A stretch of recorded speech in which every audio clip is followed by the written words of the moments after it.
Et le parquet de Paris requiert une peine d'inéligibilité à l'encontre de Marine Le Pen, présidente des députés RN. Elle est accusée d'avoir détourné des fonds du Parlement européen au profit de son parti. Elle a clamé son innocence tout au long du procès. Justement, j'aimerais bien savoir ce qui est reproché à Marine Le Pen, parce que c'est quand même l'info du jour. On est en direct, on est obligé de la traiter, Gilles Verdez. En gros, alors j'ajoute juste que les peines d'inéligibilité, c'est pour l'ensemble des prévenus, les 24 prévenus. Oui, bon. C'est-à-dire que, voilà. Donc, en gros... Oui, mais on s'en fout. On parle de Marine Le Pen, oui, mais il n'y a pas Jordan Bardella dans la... Non, mais ce que je voulais vous dire, c'est qu'on reproche au parti, en gros, d'avoir utilisé des assistants parlementaires en détournant leurs vraies fonctions et de les avoir fait travailler. Ils travaillaient pour le Parlement européen, ils auraient travaillé pour le parti. Voilà. Donc c'est un détournement du rôle d'assistant parlementaire. Voilà ce qui était reproché. Alors le parquet requiert donc 5 ans de prison, dont 2 fermes, aménageables. Oui, 300 000 euros d'amende. 500 000 euros d'amende. 500 000. Oui. Selon l'accusation, le système de gestion centralisé a été établi pour vider les enveloppes de 21 000 euros par mois versées aux députés européens au titre d'indemnité pour rémunérer leurs assistants parlementaires. Je comprends rien. Entre 2004 et 2016. C'est quoi l'histoire? Rien compris. En gros, c'est-à-dire que ces assistants parlementaires, ils n'auraient pas exécuté le travail pour lequel ils étaient payés. C'est-à-dire que c'est du détournement de fonds. C'est-à-dire qu'ils devaient bosser... Raymond, tu comprends, toi? C'est de l'emploi fictif. Moi, j'ai rien compris. C'est des emplois fictifs. Ils devaient bosser au Parlement européen. Et en fait, ils ont fait un autre job. Ouais. Ils étaient utilisés par des parlementaires, des pontes du Rassemblement national, Front National, pour d'autres fonctions que ceux pour lesquels ils étaient payés. L'argent, c'est plus clair dans ce que je vais vous dire. Je pense l'argent aurait servi à rémunérer des salariés qui travaillaient comme garde du corps, graphistes, secrétaires, mais qui n'étaient pas au Parlement européen. Marine Le Pen a dénoncé ce matin une procédure judiciaire plus que branlante. Le procès reprendra lundi prochain avec les plaidoiries de la défense. Mais Marine Le Pen aussi a dit quelque chose de très fort, que je vais vous dire. La volonté du parquet est de priver les Français de voter pour qui ils le souhaitent. Alors justement, j'aimerais bien qu'on réagisse à ça. Est-ce que vous êtes d'accord avec Marine Le Pen ? Parce qu'aujourd'hui, c'est vrai que ce serait quand même une déflagration dans le monde politique si Marine Le Pen ne pouvait pas se présenter en 2027. Selon Marine Le Pen, la procureure aurait dit « Je ne peux pas réclamer la relaxe parce que ça me ferait trop mal ».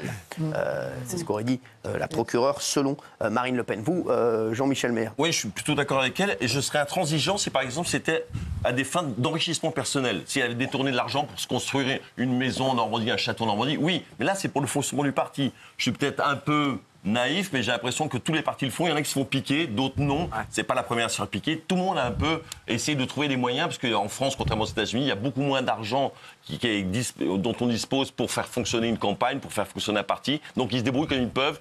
Par des moyens illégaux, je suis d'accord, mais c'est pas de l'enrichissement personnel, donc oui, ça serait priver tous les Français qui veulent voter pour elle de voter. Je trouve ça un peu excessif. C'est Gilles Verdez. Ah non, c'est légal ou c'est pas légal? Vous avez dit vous-même que c'était pas légal.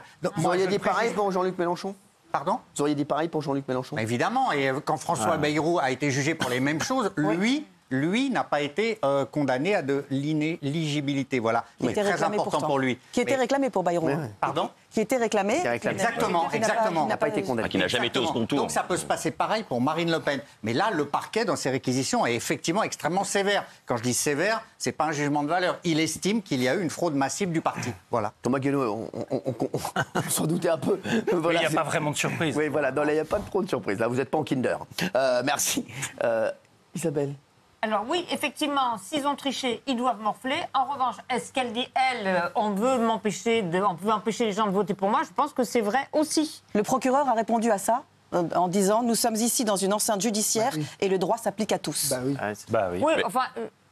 Mais une amende suffirait, une grosse amende, ça suffit. Pourquoi l'empêcher de se présenter? Parce que le code pénal, ça va plus vite. Qu'est-ce qui se passe? On n'a qu'à dire qu'effectivement, le code pénal ne s'applique pas aux élus. Vous ne pouvez pas, dans cette même enceinte, parler de la sévérité de la justice sur le laxisme, et en même temps, quand elle s'applique à des gens pour qui, effectivement, vous avez une sensibilité particulière, venir dire c'est dégueulasse. Je suis encore d'accord avec Fabrice. C'est pas possible, ça.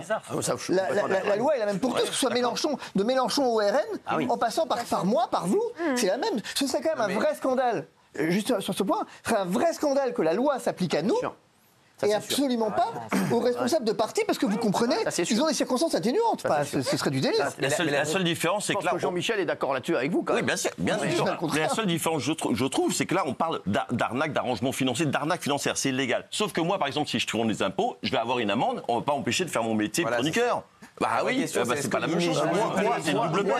Moi, si. Oui, mais moi, si. Mais la vraie question, c'est est-ce que l'inéligibilité est la sanction adéquate? Pourquoi pas une énorme amende? Pourquoi pas mais parce que, je vais répondre pourquoi. Pourquoi est-ce que mes clients, par exemple, lorsqu'ils commettent des fraudes ou ce que tu veux, eh bien, se retrouvent ensuite avec une peine d'interdiction d'exercice de la profession de médecin, par exemple? C'est une peine complémentaire. Et bien là, c'est une peine complémentaire. C'est prévu par le code pénal. Et le procureur est dans son rôle lorsqu'il rappelle l'application de la loi. Après, le tribunal fait ce qu'il veut. Il est libre de ne pas la prononcer. Mais je rappelle quand même un point, c'est que le paradoxe de l'affaire, c'est que Marine Le Pen appartient à un mouvement politique qui a quand même été plutôt favorable aux peines automatiques. Et que donc ici, si on appliquait ce principe, voilà. Donc fais-toi attention quand on réclame la sévérité de la justice. Fais-toi attention. Faire attention à la justice. Je suis complètement d'accord avec Fabrice. Quand on réclame la sévérité de la justice, il faut avoir un minimum les fesses propres. Moi, j'aime beaucoup votre sortie, Maître Divisio, parce que. Quoi, mais il est resté là? Il est là. Non, mais votre sortie, votre discours ce soir, parce que je trouve que voilà, vous êtes implacable. Il est implacable. Mais Fabrice, il est implacable. Il y a beaucoup d'honnêteté intellectuelle dans ce que vous dites. Ah oui, mais elle commence à craquer pour lui, celle-ci. Je n'exagère rien. Elle va pas tarder à lui faire les pâtes aux truffes.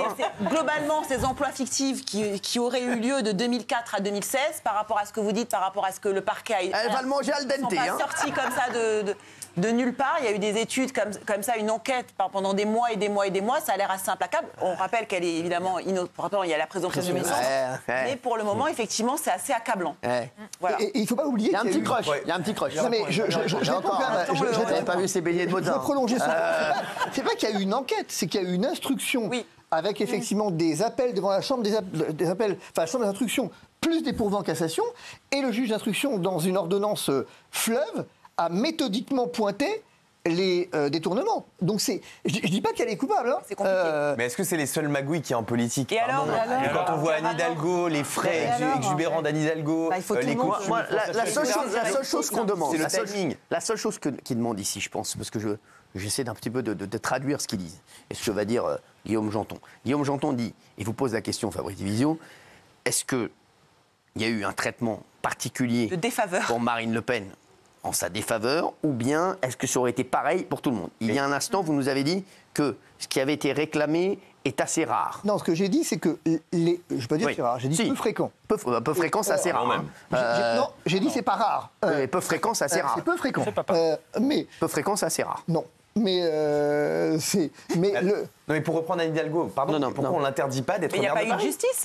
Mais ça a été prouvé, le truc des frais. Non, mais laissez Fabrice va nous répondre. Est-ce qu'il y a une volonté de censure? Fabrice va nous répondre. aurait pu être la prochaine présidente des Français. Il y a deux questions, en fait, là. Il y a deux questions différentes. Répondez à la mienne. La vraie problématique, c'est l'exécution provisoire. C'est-à-dire que la peine d'inéligibilité qui a été réclamée, le procureur a dit je la réclame avec une exécution provisoire. Ça, je reconnais que c'est pas fréquent. Voilà. C'est rare. C'est pas rare, mais c'est pas fréquent. Presque rare. Ça, c'est le premier point. Donc ça, bon. Deuxième anomalie, quand même un truc qui me perturbe. Ça, je l'avais pas vu. Vous avez dit, Cyril, que le parquet a dit spontanément 2 ans aménageables. Ça, c'est comme une petite curiosité. 2 ans ferme aménageable. Le mec qui requiert une peine ferme et qui commence par dire qu'elle est aménageable. Bon. Ça veut dire aménageable, ça veut dire qu'on pourra lui mettre des meubles Ikea, tout ça. C'est ça. Ce qui prouve une chose, c'est que la vraie peine réclamée, elle est quand même dans l'inéligibilité et sur l'exécution provisoire. Ce qui, quand même, doit pouvoir, quand même, à un moment donné, je contrebalance un peu ici, en disant qu'il est quand même là, le caractère un peu politique du truc. Ouais. C'est-à-dire que si vous avez affaire à quelqu'un qui a escroqué, qui a détourné, bah, tu réclames l'application de la loi pénale et il n'y a pas d'aménagement de la loi pénale. Ouais. C'est 2 ans, c'est 2 ans, point. Et après qu'on décide que le tribunal aménage, c'est son problème. Mais requérir l'aménagement sous couvert de fermeté, néanmoins, c'est curieux. Et pour répondre sur Anne Hidalgo... fort, hein, ce soir. Je vais vous répondre sur Hidalgo. Quand il met le 3/4, je ne sais pas du tout ce qui se passe avec Hidalgo, j'en sais rien du tout. Mais ce que je sais, c'est que... Imaginons quand il revient de la chasse comme ça. Imaginons qu'Hidalgo soit poursuivie et condamnée de manière légère. Qu'est-ce qui serait scandaleux? Qu'elle soit... bénéficie d'un traitement de faveur ou que l'application de la loi pénale s'applique à Marine Le Pen? C'est ça la vraie question. Et j'ai un autre exemple, c'est de la chasse à la perdrix. Donald Trump qui a été condamné. Donald Trump qui a été condamné de multiples fois, qui a été accusé d'agression sexuelle, condamné. On est aux États-Unis. Ah oui, mais non, mais si c'est la France. Moi, je dirais la même chose pour Jean-Luc Mélenchon. Je n'aime juste pas la volonté de censure. On sait très bien qu'il y a un timing. Voilà, il y a 2027 qui arrive, qu'elle a de fortes chances d'être président. D'accord, mais qu'est-ce que vous suggérez? Il est injouable pour le RN. Non mais moi je m'en fous. Quand il met la veste de chasseur, là, il est injouable. Il est injouable. La poule. Moi, je m'en fous du injouable. Est-ce que la sanction est juste? Est-ce que c'est une sanction appropriée? Est-ce qu'il n'y a pas une dimension politique là-dedans? Je dépose. D'abord, elle n'a pas encore été condamnée. Pas une sanction, hein. Je rappelle que le parquet, dans l'affaire Jean méchant, le parquet, c'est le méchant. Alors, vous savez qu'aux assises, régulièrement, le parquet requiert la perpète, requiert 20 ans, 15 ans. C'est son rôle. Il est quand même dans une... Il représente la société. Après, est-ce que le tribunal suivra le parquet? Ça, c'est son problème. Et rien ne le dit, d'ailleurs. Il se balade. Il se balade. Il se balade sur l'avenue, le cœur ouvert à l'inconnu. Oui, excusez-moi, la crêperie, elle ouvre à quelle heure, là, monsieur? Ça va peut-être devoir partir avec ces conneries. Non, mais c'est vrai. Il y a un cidre.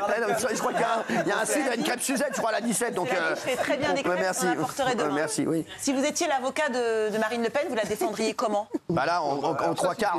Je suis incapable de répondre parce que je ne connais pas le dossier, en fait. Bien sûr. Et que je me méfie toujours des procès médiatiques. C'est-à-dire que là, un dossier, c'est technique, c'est complexe. Je suis incapable de répondre à cette question. Bien sûr. Patrick, Richard, Bruno. Oui, Thomas. Oui, non, mais moi, en fait, je suis très embêté parce que je n'ai rien à ajouter intelligent à ce que Fabrice a déjà dit, donc je lui offre mon temps de parole. Franchement, j'adore. Thomas, bravo. Bravo. Non, mais Thomas, je suis d'accord avec lui. Je te dis juste un truc que tu garderas en tête. Quand il met la veste en astrakhan, c'est fini. Je te le dis, il est injouable, là, il se balade. Là, Par contre, j'ai posé une question, je voudrais lui poser une question que j'ai posée pendant la pub, mais parce que comme ça, tout le monde en profite. Est-ce que la Cour d'appel... Et lui, il se prend en classe. Je veux que toute la classe en profite. Toute la 4e de B. La question, c'est est-ce que la Cour d'appel a le temps de se prononcer avant la prochaine présidentielle qui est en avril 2027? Oui, normalement, actuellement... Je te dis que oui. Alors, et vous êtes avocat, vous? Actuellement, dans les... À la Cour d'appel de Paris, à la correctionnelle, il faut compter 2 ans pour l'audiencement. Il n'y a pas le diplôme. C'est 2 ans. Ça passe juste, alors. C'est juste. C'est très juste. C'est juste, mais ça va passer. C'est juste, mais ça va passer. Le moindre Covid qui passe, c'était terminado. Polska. Oui, alors pour moi, c'est là vraiment détourner de l'argent, elle peut s'en vouloir qu'à elle-même. C'est pas des gens qui sont ligués pour faire ruiner son parti. Si son parti est fragile, il faut qu'elle soit irréprochable. Alors, il va vous répondre. J'ai pas de question. Vas-y, Michel. Non, pas du tout. Je voulais compléter un truc par rapport à Thomas. Il était 5h du matin, on arrivait dans les marais. Il y a quand même couvert de brume. Un bémol. En y réfléchissant, imaginez que ça soit audiencé genre octobre 2026 et qu'il y ait une demande de renvoi pour n'importe quoi. Et là, c'est mort.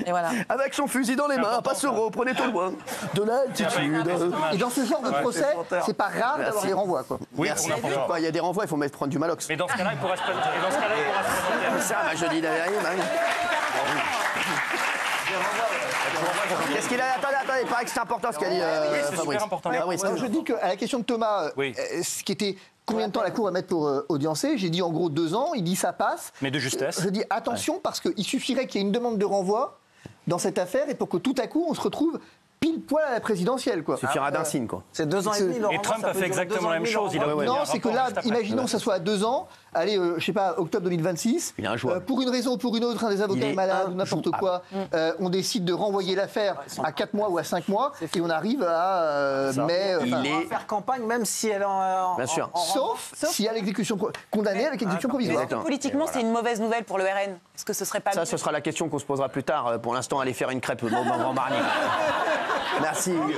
Jean-Michel Maire. Un procureur, c'est bien. Mais on peut dire aussi que 60 millions de Français peuvent décider dans les urnes si elle n'est plus légitime. Laissez-le parler. Il va falloir que Laissez-le parler. Après, on aura le roi des chasseurs. Je dois répondre à ça. Je vous propose résolument d'abolir la justice et d'avoir une justice citoyenne. Les urnes, c'est une sorte de justice. Non, les urnes s'appellent... La séparation des pouvoirs, c'est un truc extrêmement important. L'autorité judiciaire, elle est là effectivement pour jouer son rôle. Vous imaginez si ça c'était vrai? Attends, et moi, effectivement, c'est mes pairs qui me jugent. Moi, j'ai des médecins qui régulièrement sont poursuivis. À la limite, donc à dire non, mais on va faire une assemblée, c'est l'Académie de médecine qui va me juger. La fête du slip. Il vaudrait mieux pas faire du temps, mais le fait est que la justice, elle est là au nom du peuple français. Elle représente les 60 millions de Français. Non, là, c'est fini. Là. Quand il met la veste comme ça, il est injouable. Il est injouable. Ah non, mais je te le dis, c'est 606. Je te le dis. Voilà. Franchement, on va voir ce qu'en pensent les téléspectateurs. Tiens, voilà, merci. Oui, à 85,5%. Êtes-vous d'accord avec Marine Le Pen? Nos téléspectateurs sont d'accord un peu avec Jean-Michel Maire. Voilà, Jean-Michel Maire qui parle vraiment, qui a la voix du plus grand nombre. Merci. Fabrice Divisio, merci. Et bravo. Franchement, vous êtes injouable. Hein. Et le petit col roulé comme ça. Ah, on sent rien. C'est Monsieur de Fursac, le gars. Il nous a essoré, là. Ah, il nous a essoré. On en a pris plein les mirettes. Là.